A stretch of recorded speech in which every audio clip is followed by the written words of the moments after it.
oh.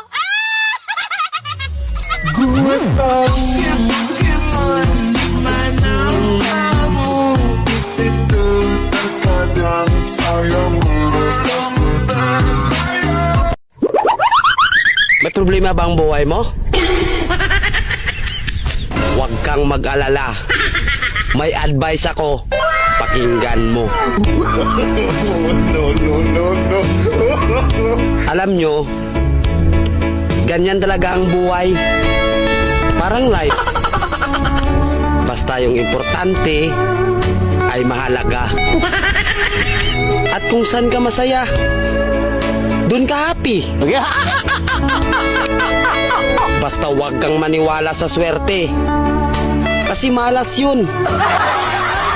Minsan ay sometimes, kaya matuto tayong tumanggap ng acceptance.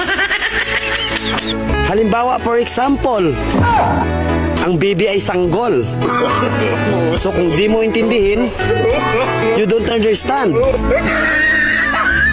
Basta kaibigan, lagi mong tatandaan that wherever you go are there. At the end of the day, ay gabi na. At alam mo, walang umaga sa Japan. Kasi lahat sila ay hapon.